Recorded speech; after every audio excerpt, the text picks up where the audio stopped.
It's something we walk on every single day, but when do we ever really stop and think about it? I'm talking about soil. And it's so much more than just dirt. It's the literal foundation of our world, and as we're about to find out, it's in some serious trouble. Okay, picture this. You're growing some tomatoes in a garden. You see the sun, you see the water, you see the plant, but the real magic, the actual life-giving engine of the whole operation, is happening totally unseen, right there in the soil. That's where it all begins. So, to really get what's at stake here, we first have to get our heads around what soil actually is.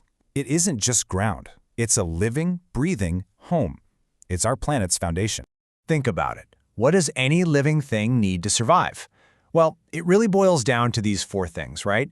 A habitat needs to provide shelter, food, water, and a space to live.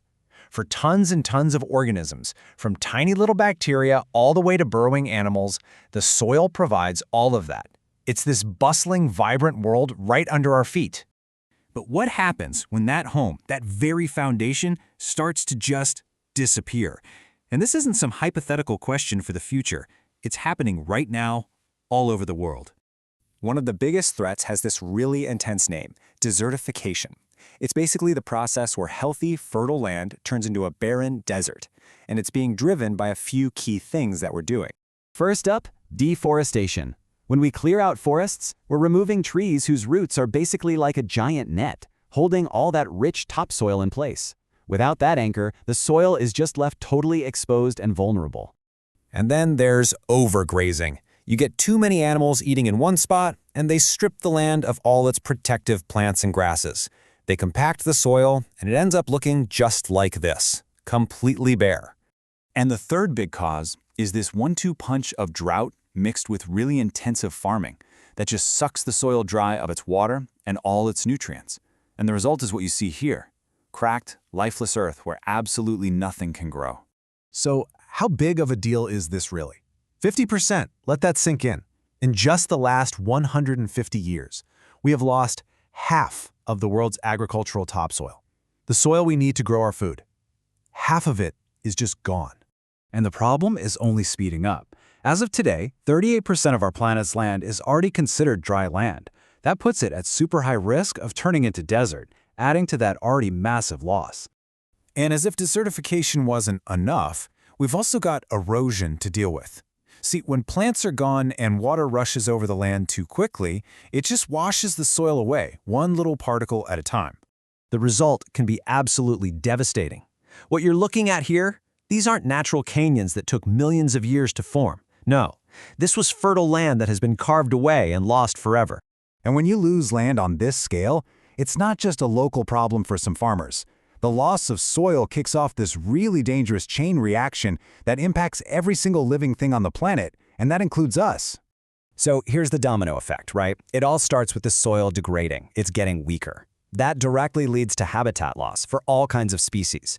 And when you lose habitats, you disrupt whole ecosystems, which in turn fuels climate change. And when organisms just can't adapt anymore, the end of the line is extinction. Now, I know what you might be thinking. Wait, doesn't nature cause destruction too? And yeah, of course it does, but there's a huge difference. Natural destruction is usually part of a cycle.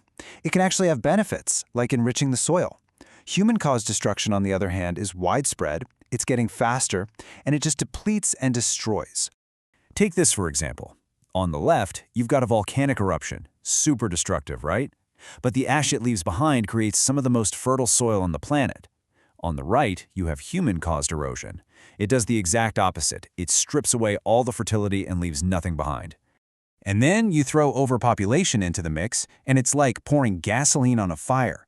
A growing human population just increases the demand for land and resources, which speeds up the very things, like deforestation and intensive farming, that are destroying our soil in the first place. It puts this immense pressure on whatever habitats are left. Okay, I know, that was a whole lot of bad news, but the story does not have to end there. We figured out the problem, and now we're figuring out how we can actually heal the ground beneath our feet. You know, the best solutions, the ones that really work, are all about working with nature, not against it. It's all about putting back what's been lost, adding nutrients, using natural fertilizers, and using smarter farming methods that actually build the soil up instead of breaking it down. And one of the simplest solutions is also one of the most powerful. Instead of scraping fields completely bare after a harvest, just leaving the crop residue behind. The stalks and straw lets all that organic matter break down and naturally feed the soil for the next season. It's that easy. In the same way, animal manure has been one of the best natural fertilizers for centuries. And for good reason. It puts vital nutrients back into the soil in a way that synthetic chemicals just can't. And this really gets at a crucial choice. Chemical fertilizers might seem like a quick fix, but they can seriously harm the soil's health in the long run. Organic fertilizers, on the other hand, actually build up the soil's strength and fertility over time. So what about that erosion problem? Well, we can get ahead of it too. Planting more trees and other plants helps hold the soil in place.